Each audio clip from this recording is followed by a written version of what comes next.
வணக்கம். தங்கபாண்டியன், கோவில்பட்டி. வருகிற ஆகஸ்ட் முதல் வாரத்தில் புதிய ஜோதிட வகுப்பு துவக்கம். இந்த வகுப்பில் 12 பாவகங்களுக்கு உண்டான பலன்கள், மாதம் ஒவ்வொரு பாவகத்தை பற்றியும், ராசிகள் பற்றி, கிரகங்கள் பற்றி, பாவகாரகத்துவங்கள் பற்றிய விளக்கங்கள் புதிய அப்டேட்டுகளுடன் சிறந்த முறையில் நடக்க இருக்கின்றது. இதில் கலந்து பயன்பெற விருப்பமுள்ள ஆர்வலர்கள், மாணவர்கள் கீழே கொடுக்கப்பட்டுள்ள எண்களில் தொடர்பு கொண்டு உங்கள் முன்பதிவை துவங்கலாம். வணக்கம். உங்களை பத்தி சொல்லுங்கக்கா. ஆவடியில் ஒரு சிம்பிளான ஃபேமிலி. அப்பா வந்து ரொம்ப தண்ணி போடுவாங்க. நான் இந்த மாதிரி இருக்கிறதால அவருக்கு என்ன பிடிக்காது. இவ்வளோ பெரிய கல் எடுத்துட்டு வந்து பின்னாடி போடுறதுக்கு.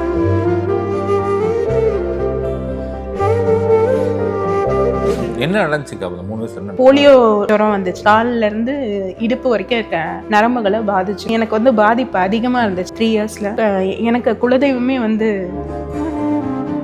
வீட்டுக்குள்ளேயே இருக்கும்போது என்ன நினைச்சுன்னா, மனுஷங்கள்லாம் ரொம்ப கொடுமைக்காரங்க. அப்படியே வெளியே போக ஆரம்பிச்ச பிறகு இந்த டெலிவரி பண்ணும்போது வந்து ஒருத்தவங்க வந்து கொஞ்சம் திமிராவே பேசுவாங்க. சரி, ஏதோ நம்ம இன்னைக்கு கடவுள் நம்மளை இப்படி பணிச்சிருக்கார், சரி ஃபுட் டெலிவரிங் பார்ட்னராக வேலை செஞ்சோன்னா கண்டிப்பாக ஈகோ தனியாக கழட்டி தான் வச்சாங்க.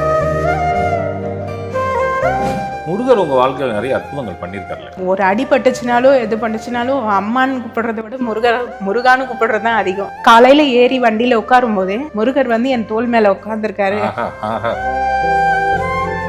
ஒரு 6 இயர்ஸ் முன்னாடி இருக்கும் சார். அந்த பிரகாரம் உள்ள போக முடியாது, இவ்வளவு தூரம் வந்தாச்சு, நான் வந்து பார்க்காமலாம் போக மாட்டேன் அப்படின்னு சொல்லிட்டு அந்த 200 மீட்டர்ஸும் தவழ்ந்தே தான் போனேன். தவழ்ந்து போய் அப்படியே உள்ள உட்கார்ந்த உடனே முருகன் ஐயா இருக்கார்ல கீழே, அவரோட அறிமுகம் உங்களுக்கு கிடைச்சது பெரிய மாற்றம் இல்ல வாழ்க்கை? நிச்சயமாங்க சார். மோஸ்ட்லி நான் ஆம்பளைங்க கூட பழகவே மாட்டேன், ஈகோ காட்டுவேன். இவர்கிட்ட எப்படி பழகினேன்னு எனக்கே தெரியல. அந்த முருகர்ன்ற பேர் மட்டும்தான்.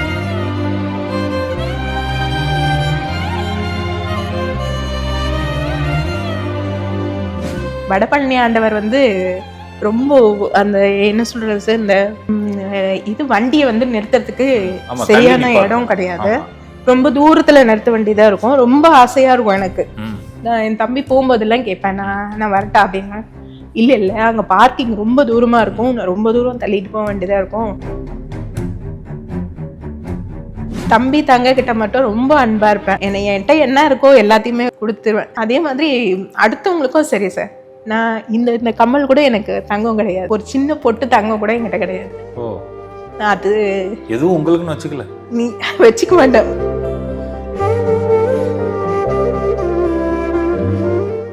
அக்கா சுகமே சூழ்கக்கா. சுகமே சூழ்க. வணக்கம்க்கா.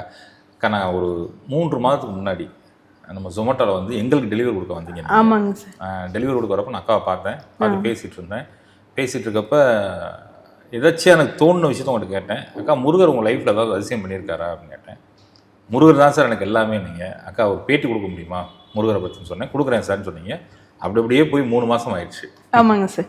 ரொம்ப சுற்றி வந்து கடைசியில் நேற்று முடிவு பண்ணி இன்னைக்கு நம்ம வச்சுருக்கோம். ஏன்னா ஜொமேட்டோ போல நான் லீவில் இருக்கேன், இன்னைக்கு வச்சுக்கலாம்னு சொன்னீங்க. முதல்ல ரொம்ப நன்றிக்கா. ஏன்னா உங்களை ரொம்ப சிரமப்படுத்திட்டோம்னா மனசு வலிச்சிருச்சு. அந்த படியில் நீங்கள் நான் தூக்கிட்டு வரேன்னு சொன்னால் கூட இல்லை பரவாயில்ல நானே ஏறி வந்துடுறேன்னு சொல்லிட்டு நீங்கள் ஏறி வந்தது பார்த்தோமே எனக்கு ஒரு நிமிஷம் கண் கலங்கிருச்சு. ரொம்ப நன்றிக்கா. மேலே வந்ததுக்கு மன்னிச்சுக்கங்க. அதெல்லாம் ஒன்றும் இல்லைங்க சார். அக்கா, முருகர் இங்கே பணிச்சிருக்காரு. அக்கா, உங்களை பற்றி சொல்லுங்கக்கா. உங்கள் பேக்ரவுண்டை பற்றி சொல்லுங்கள் முதல்ல. பேக்ரவுண்ட் ரொம்ப சிம்பிளான பேக்ரவுண்ட். நீங்கள் எங்கே பிறந்தீங்க, எப்படி வளர்ந்தீங்கன்றது? எனக்கு சொந்த ஊர் ஆவடி. சென்னை ஆவடி தான். ஆமாம், சென்னை ஆவடி. போரூரில் இப்போ குடி வந்திருக்கோம். ஒரு 10 இயர்ஸ் ஆகுது, இங்கே 9 இயர்ஸ் ஆகுது இங்கே குடி வந்து. அதுக்கு முன்னாடி வந்து ஆவடியில் இருந்தேன். ஆவடியில் ஒரு சிம்பிளான ஃபேமிலி. நான் வந்து நஸ்ரத் அப்படின்னு ஒரு அங்கே ஸ்கூல் இருக்கு, அந்த ஸ்கூலில் வந்து 10th ஸ்டாண்டர்ட் வரைக்கும் படிச்சிருக்கேன். டிப்ளமா பண்ணியிருக்கேன், கம்ப்யூட்டர் அப்ளிகேஷன்ஸ். அப்படியே போயிட்டு இருந்தது வாழ்க்கை. முக்கியமான காரணம் உங்க பாட்டி இல்லையா? ஆமா, கண்டிப்பாங்க. தப்பாயிரும்ல. கண்டிப்பா. எங்க பாட்டி தான். எங்க அப்பா வந்து ரொம்ப தண்ணி போடுவாங்க. நான் இந்த மாதிரி இருக்கிறதால அவருக்கு என்ன பிடிக்காது. இன்னும் மன கஷ்டம் வந்துருக்கும். ஆமா, வீட்டுக்கு இவ்வளவு பெரிய கல் எடுத்துட்டு வந்து பின்னாடி போடுறதுக்கு வருவாரு. அது மாதிரி எல்லாம் பார்த்த உடனே பாட்டி வந்து அம்மாவோட அம்மா வந்து அவங்க வீட்லயே வச்சு என்ன வளர்த்தாங்க. பாட்டி தான் வந்து படிக்க வச்சது, 4வது மாடியா இருந்தாலும் அவங்க தூக்கிட்டு போய் விடுவாங்க. அவங்க கட்ஸ் அவங்களுக்கு அதிகம். ஸ்கூல்ல? ஆமா ஸ்கூல்ல கூட்டு போய் மேலே கூட்டு போய் விடுவாங்க, படிச்சிடுவேன். அப்புறம் திரும்ப வந்து ஈவினிங் வந்து கூப்பிட்டு வருவாங்க. அவங்க சமீபத்தில் கொரோனா வந்து தான் இறந்துட்டாங்க. உங்களுக்கு ஒரு 3 வயசுல ஒரு சம்பவம் நடந்துச்சுல? 3 வயசுல வந்து போலியோ ஏற்பட்டது. போலியோல வந்து அதுல இருந்து பொழைச்சது வந்து முருகன். என்ன நடந்துச்சு 3 வயசுல? என்ன? போலியோ ஜுரம் வந்துச்சு. போலியோ அது வந்து ஜுரமா தான் வரும். ஃபீவர், போலியோ ஃபீவர் சொல்லுவாங்க. அது வந்து ஒரு வாத நோய். அது என்ன பண்ணுன்னா நரம்புகளை வந்து பாதிச்சுன்னா இளம் பிள்ளை, அதுக்கு பேரே வந்து இளம் பிள்ளை வாதம். ஆமா வலிக்கும் சார். ஜொமேட்டோல ஒர்க் பண்ணிட்டு வீட்டுக்கு போகும்போது ரொம்ப பெயினா இருக்கும். போயிட்டு வந்து ஒரு 2 ஹவர்ஸாவது நான் படுத்திருந்தா தான் என்னால அடுத்து ஒர்க் பண்ண முடியும். அந்த 3 வயசுலயுமே உங்களுக்கு இந்த இடத்துல வலி வந்து ஒரு டெத் ஸ்டேஜுக்கு போயிட்டு? வலின்னு இல்லை சார், அது வந்து காலோட நரம்பு, கால்ல இருந்து இடுப்பு வரைக்கும் இருக்க நரம்புகளை பாதிச்சிரும். அதுக்கப்புறம் கால் வளர்ச்சி இருக்காது. சொரணையே இருக்காது, கொஞ்சம் லைட்டா சொரந்தா இருக்கும். அப்புறம் அந்த எலும்புகள் வந்து சரியா வளராது. எலும்புகள் அந்த ரத்த ஓட்டம் சீரா இருந்தா தானே அந்த எலும்பெல்லாம் வளரும். அதனால வந்து அவங்களால வந்து காலை சப்போர்ட் பண்ணி நடந்து போக முடியாது, கஷ்டமா இருக்கும். நான் வந்து தவழ்ந்து தான் போவேன், தவழ்ந்து போகிற மாற்றுத்திறனாளி. எனக்கு வந்து பாதிப்பு அதிகமாக இருந்துச்சு 3 இயர்ஸ்ல. அப்போ வந்து எனக்கு குலதெய்வமே வந்து முருகர் தான். திருப்பூரூர் முருகர். திருப்பூரூர் முருகருக்கு கந்தசாமின்ற பேர். கந்தசாமி தான் எனக்கு குலதெய்வம். அவரோட அருளால எனக்கு ஒரு அளவுக்கு சமாளிக்க முடிஞ்சிச்சு. இப்போ அப்ப பாட்டி காப்பாத்தி கூப்பிட்டு வந்து உங்களை படிக்க வச்சுட்டாங்க? ஆமா, படிக்க வச்சாங்க. டிப்ளமா வரைக்கும் படிக்க வச்சாங்க அவங்க. அப்புறம் இப்போ சமீபத்தில் தான் இறந்துட்டாங்க. ஒரு 2 to 3 இயர்ஸ் ஆகுது. படிச்சு முடிச்சுட்டு இந்த வேலைன்னு ஒரு விஷயம் வரலக்கா, அது எவ்வளோ சிரமமாக இருந்துச்சு உங்களுக்கு? வேலையெல்லாம் வந்து நேராலாம் தேடி வரல சார். நான் போய் கேட்டால் வரும். வந்து ஒரு 500 அப்போ சம்பளம் கொடுப்பாங்க. 500 வந்து பிச்சு பிச்சு கொடுப்பாங்க. அது ரொம்ப கஷ்டமாக இருந்தது. அதனால வேலைக்கு போகாமல் ஒரு சுய தொழில், ஃபஸ்ட்டு கைலாங்கடை அந்த மாதிரி ஆரம்பித்தோம், பிளாஸ்டிக் தொழில். அப்படியே ஒன்றா இருந்து இங்கே வந்துட்டு போரூர் வந்த பிறகு சில்க் த்ரெட் ஜுவல்லரின்னு ஒன்று ஆரம்பித்தேன். அது ரொம்ப நல்லா வெற்றிகரமாக போச்சு. கொரோனாக்கு அப்புறம் அது சுத்தமாக படுத்துருச்சு. அப்புறம் வந்து எனக்கு ஒரே இடத்துல இருக்கிறதுக்கு பிடிக்கல. போனேன்னா ஒரு 4 கோயில் பார்ப்பேன். அந்த கோயிலில் இருக்க என்னமோ தெரியாது, கோயில்னா ரொம்ப ஈர்ப்பு. மேலே இருக்க அந்த கோபுரத்தை மட்டும் தரிசிச்சுப்பேன். உள்ளே போக முடியாது, கஷ்டமாக இருக்கும். அதனால அந்த கோபுரத்தை மட்டும் தரிசிக்கிறேன். அப்படியே போகிறது. சுற்றிக்கிட்டே இருந்தால் என்னோட இயலாமை தெரியாமல் போயிடுச்சு. நிறைய மனிதர்களை நிறைய பார்க்க முடிஞ்சுது. வீட்டுக்குள்ளேயே இருக்கும்போது என்ன நினைச்சுன்னா, மனுஷங்கள்லாம் ரொம்ப கொடுமைக்காரங்க அப்படின்னு நினைச்சிட்டு இருப்பேன். அப்படியே வெளியே போக ஆரம்பிச்ச பிறகு இந்த டெலிவரி பண்ணும்போது வந்து இது வரைக்கும் இந்த 1 இயர் முடிஞ்சிருச்சு. 1 இயர்ல வந்து எனக்கு ஒரு 4 ஆர்டர் தான் கேன்சல் ஆயிருக்கும். அந்த 4 ஆர்டரும் வந்து அவங்க கீழே வர முடியாம ஒருத்தர் வந்து வரவே முடியாதவங்களா இருப்பாங்க, என்ன மாதிரி முடியாதவங்களா இருப்பாங்க, வயசானவங்களா இருப்பாங்க. ஒருத்தவங்க வந்து கொஞ்சம் திமிராவே பேசுவாங்க. சரி, ஏதோ நம்ம இன்னைக்கு கடவுள் நம்மளை இப்படி பணிச்சிருக்கார், சரி அப்படின்னு நினைச்சுக்கிட்டு போயிடுவேன். எல்லாமே ஈஸி கோயிங்காக தான் இருக்கும். ஈகோ இல்லாமல் ஈஸி கோவா போய் எடுத்துக்குவீங்க எல்லாத்தையும்? ஈகோ சுத்தமாக இல்லை உங்கள்கிட்ட அப்படிலாம் சொல்லிட முடியாது சார். ஒரு சில விஷயங்கள்ல ஈகோ இருக்கும். ஈகோ எல்லாமே போயிடுச்சுன்னா கடவுளாயிடுவாங்களே. இல்ல, கஸ்டமர் விஷயத்த சொல்றேன். கஸ்டமர் விஷயத்துல ஜொமேட்டோவை பொறுத்த வரைக்கும் ஈகோலாம் ஒரு பார்ட்னரா வேலை செஞ்சோம்னா, ஜொமேட்டோலயோ ஸ்விக்கிலயோ எதுலயும் இதுல ஒரு ஃபுட் டெலிவரிங் பார்ட்னரா வேலை செஞ்சோம்னா கண்டிப்பா ஈகோ தனியா கழட்டி தான் வச்சிடணும். இல்லைன்னா இதுல வந்து முன்னுக்கு வர முடியாது. கஸ்டமருக்கு எதிர்த்து பேசணும்னா கஷ்டம் தான். ஒரு இத்தனை டெலிவரியில் ஒரு 4 ஆர்டர் மட்டும் உங்களுக்கு எல்லா மனிதர்களும் கீழே வந்து வாங்கிட்டு போயிட்டாங்க. கண்டிப்பா சார். ரொம்ப வந்து சப்போர்ட்டிவா தான் இருப்பாங்க. ஜொமேட்டோன்றதே வந்து ரொம்ப சப்போர்ட்டிவ். நிச்சயமா. இந்த மாதிரி ஆட்களுக்கு வந்து அவங்க வேலை கொடுக்குறாங்க பாருங்க. ரொம்ப எனக்கு மினிமம் பேவே வந்து 80 rupees. அப்படின்னும் போது நான் வந்து ஒரு 3 hours தான் வேலை பார்ப்பேன். 3 hours 4 hours அவ்வளோதான். ஒரு 1500 கிடைச்சதுன்னா நான் வீட்டுக்கு போயிடுவேன். பெட்ரோல் போக ஒரு 1300 நிற்கும் வீட்டுக்கு, அதோட வீட்டுக்கு போயிடுவேன். போதுமன்ற மனமே போதும். ஆமாங்க சார். உங்க கூட பிறந்தவங்க எத்தனை பேர் இருக்காங்க? தம்பி இருக்காங்க. தம்பி வந்து ஆட்டோ ஓட்டுறாங்க. அப்புறம் தம்பி ஒய்ஃப் வந்து பக்கத்துலேயே ஒரு மிஷின், ஸ்விங் மிஷின் ஹவுஸ் இருக்கு, அதில் வேலை பார்க்குறாங்க. நானும் அதில் வந்து அட்வர்டைஸ்மெண்ட் பண்ணுற வேலை பார்க்குறேன். சோஷியல் மீடியா மார்க்கெட்டிங் நீங்கள் தான்? ஆமாம், சோஷியல் மீடியா மார்க்கெட்டிங் பண்ணிட்டு இருக்கேன். அதில் வந்து ஒரு 5000 மந்த்லி earn பண்ணிட்டு இருக்கேன். இது ஜொமேட்டோலையும் earn பண்ணுவேன். ஜொமேட்டோவில் ஒரு 27-30 பார்ப்பேன் சார். மாதம் 30,000 பார்த்துருவீங்க. அதான் ஒரு நாள் உடம்பு முடியாமல் போயிடும், அப்போ வீட்டில் இருந்துருவேன். உடம்பு முடியும் போதெல்லாம் கண்டிப்பாக காலையில் கண்டிப்பாக வேலை பார்த்துருவேன். முருகர் உங்கள் வாழ்க்கையில் நிறைய அற்புதங்கள் பண்ணியிருக்காருல்லக்கா. கண்டிப்பாக அதில் ஒரு சில விஷயங்கள் நம்ம நேரில் சொல்லுங்கக்கா. ஏன்னா நாங்கள் எத்தனையோ வாட்டி புலம்பிட்டு இருக்கோம், முருகா எங்களுக்கு இது கொடுக்கலையே, முருகா எங்களுக்கு இது நடக்கலையே, முருகா இது நடக்கலைன்னு பார்க்குறப்ப உங்களை பார்க்குறப்ப எனக்கு சுத்தமாக அந்த ஐடியாலஜிலாம் போயிடுச்சு. எல்லாம் இறைவன் கொடுத்தது, அவருக்கு தெரியும் எல்லாம். இந்த ஐடியாலஜி இந்த மனசுக்குள்ளே ஆழமாகவே பதிச்சு. முருகன் உங்கள் வாழ்க்கையில் நடத்த அதிசயங்கள் சொல்லுங்கக்கா. ஒரு செயலும் முருகர் தான் சார். நான் வந்து என்னோட இஷ்ட தெய்வம் முருகர்ன்றதால அவரை வந்து முருகரா பார்க்குறேன். அவங்களுக்கு ஒரு மதம் இருக்கு, அப்படி இருக்கு. அவங்கவுங்க வந்து அவங்கவுங்க கடவுள் வழியா பார்க்குறாங்க. அந்த மாதிரி பார்க்கறதுல எனக்கு வந்து அடுத்தது என்ன அப்படின்னு நடத்துறதே முருகர் தான் அப்படின்னு நினைச்சுப்பேன். எப்பவும் ஒரு அடி பட்டுச்சுனாலோ எது பட்டுச்சுனாலும் அம்மான்னு கூப்பிடுறத விட முருகான்னு கூப்பிடுறது தான் அதிகம். என்ன சொல்றது சார், நாய்கள் உங்களுக்கு துரத்துறது கூட நீங்க முருகான்னு சொல்லிட்டு. நிஜமா சார், எனக்கு வந்து நான் காலையில ஏறி வண்டியில உட்காரும் போதே குருவா எனக்கு வந்து குருன்னா முருகர் தான். முருகர் வந்து என் தோள் மேல உட்கார்ந்துருக்காரு அப்படின்னு நினைச்சுதான் நான் ஆரம்பிப்பேன். அவரே பார்த்துப்பாரு, நாய் குலைச்சா என்ன, அவர் நாய் வாயை மூடிடுவாரு அப்படின்னு சொல்லி போயிட்டே இருந்துருவேன். அதே மாதிரி கஸ்டமர் கூட போறதுக்கு முன்னாடி ஸ்டார்ட் பண்ண முன்னாடி முருகா அவங்க கீழே இறங்கி வரணும் அப்படின்னு சொல்லிட்டு பண்ணுவேன். அவங்க கரெக்டாக கீழே இறங்கி வந்துடுவாங்க. நிச்சயமாக்கா.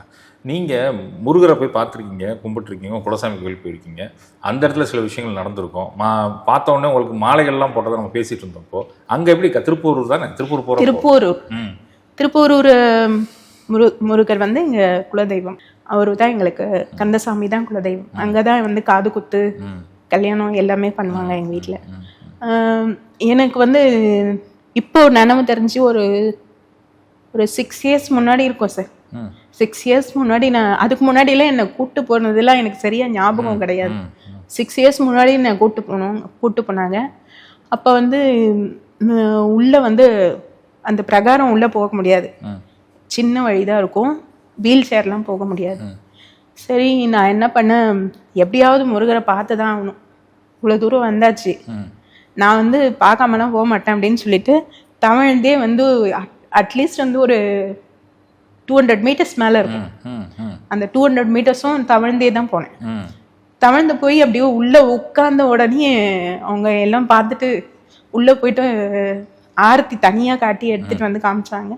அப்புறம் மாலை குங்குமம் எல்லாமே தனித்தனியாக இன்னும் அடுத்தவங்களுக்கு கொடுக்கறத விட எனக்கு முருகன் பிள்ளை இல்லை அப்படி கொடுத்தாங்க. ஏதோ அவரோட செயல், அதுவும் அவரோட செயல் தான், எதுவும் நம்ம பார்த்து நடத்துறது இல்லை. இந்த ஜொமேட்டோ போகிறதுக்காக ஒரு வண்டி வச்சுருக்கீங்க. இப்போ நம்ம வந்து வீல் சேரில் வந்து ஜொமேட்டோ போகிறதுக்காக ஒரு வண்டி வச்சுருந்தீங்க. அது கிடைச்ச கதை ஒரு பெரிய கதை இல்லையா? அதை சொல்லுங்கக்கா. அது வந்து விஜய் முருகன் நம்ம கீழே இருக்காங்க, முருகன் சார் வந்து எனக்கு அதை வாங்கி கொடுக்க ஹெல்ப் பண்ணாங்க. எங்களுக்கு சேலஞ்சஸ் சேரிட்டபிள் ட்ரஸ்ட்னு ஒரு ட்ரஸ்ட் இருக்கு. அந்த ட்ரஸ்ட் மூலிமா நாங்கள் எங்களை மாதிரி சேலஞ்சிங் பீப்புளுக்கு வந்து நாங்கள் இது வந்து ஒரு எங்களை மாதிரி இருக்கவங்களே ஒரு சேலஞ்சஸ் தான்.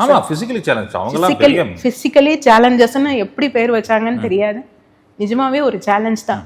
நாங்கள் போகிறதுலேருந்து ஒரு இடத்துக்கு போகிறதுலேருந்து எங்களோட வாழ்க்கையே ஒரு காஸ்ட்லியான இதுதான்.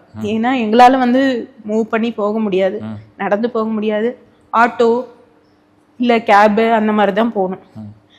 இங்கே கொஞ்சம் தூரத்துலேருந்து கொஞ்சம் தூரம் போகிறதே எக்ஸ்பென்சிவான இதுதான். அப்படின்னு இருக்கும்போது நான் யோசித்தேன், இந்த மாதிரி முருகன் சார் வந்து ஸ்டார்டிங்கில் எனக்கு பழக்கம் ஆகும்போது நான் அவங்க வந்து இன்னொரு ட்ரஸ்ட்டை நாடி போகணும். அப்போ வந்து இவர் பழக்கமானார். நாங்கள் ஒரு கேங்காக பேசிகிட்டு இருக்கும்போது நம்மளுக்கா ஒரு குரூப் ஆரம்பித்தேன். என்ன நம்மளை எல்லாமே ஏமாத்துறாங்களே, ஏமாத்துறதும் வந்து வெளியில் தெரிய மாட்டேங்குது, சரி நம்மளே ஒன்று ஃபார்ம் பண்ணலாம்ப்பா, பண்ணிவிட்டு நம்மளே எடுத்துகிட்டு போய் அவங்க கிட்ட கொடுப்போம் அப்படின்னு சொல்லிட்டு ஃபார்ம் பண்ணோம். இதே மாதிரி எங்களுக்கு டோனர்ஸும் ஹெல்ப் பண்ணாங்க. நாங்களாம் எடுத்துகிட்டு போய் கொடுப்போம் சார். இப்போ திருநன்றியூர்னா அங்கே போவோம். இப்போ சமீபத்தில் வந்து காஞ்சிபுரம் அந்த பக்கமெல்லாம் கொஞ்சம் தூரமாக இருக்க ஒரு 25 கிலோமீட்டர்ஸ்குள்ளே இருக்கிறதெல்லாம் போயிட்டு வரும். இப்போ ஒரு செங்கல்பட்டு ஒன்று போக வேண்டியது இருக்கு, ஒரு 40 கிலோமீட்டர்ஸ் வருது. அதுக்காக சரி எங்கள் உடம்பெல்லாம் கொஞ்சம் தயாரான பிறகு போனோம் அப்படின்னு.